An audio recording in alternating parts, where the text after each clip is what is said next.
सध्या नागपूरच्या कळमना कृषी उत्पन्न बाजार समितीमध्ये तुरीचा लिलाव सुरू आहे। 4 महिन्याआधी 11,000 प्रति क्विंटल दराने विकली जाणारी तूर आज 6,000 6,500 विकली जात। आपण बघू शकतो की या लिलावामध्ये इथले स्थानिक व्यापारी देखील शेतकऱ्यांची तूर खरेदी करायला आलेले आहे आणि इथला सध्याचा जो भाव आहे तो 6,000 ते 6,500च्या दरामध्ये आहे। काही व्यापारी आपण त्यांना विचारूया।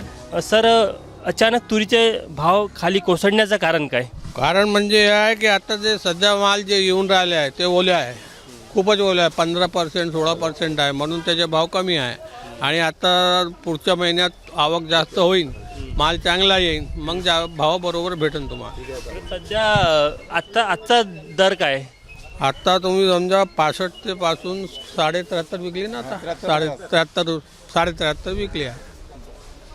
भाव वाढण्याची शक्यता वाटते का तुम्हाला? कारण की जेव्हा मार्केटमध्ये तुरीची संख्या वाढेल वर्षी काही भाव वाढणार नाही।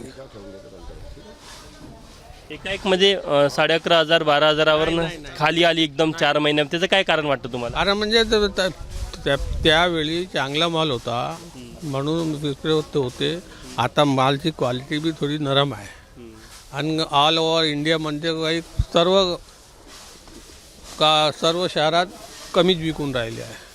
कुठेतरी बाहेरनं तूर मोठ्या प्रमाणात आयात होत आहे, त्यामुळे देखील एक कारण आहे। त्याचं काही कारण नाही, क्वालिटी पाहून माल विकतो।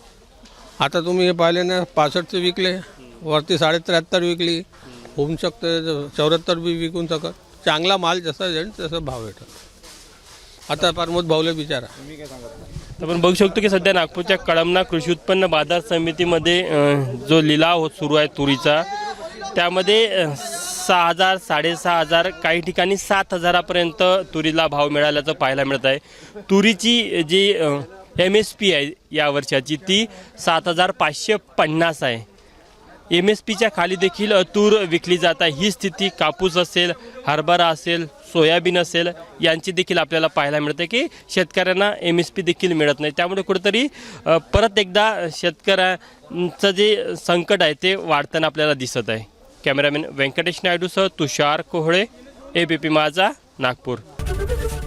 ABP माझा, उघडा डोळे बघा नीट।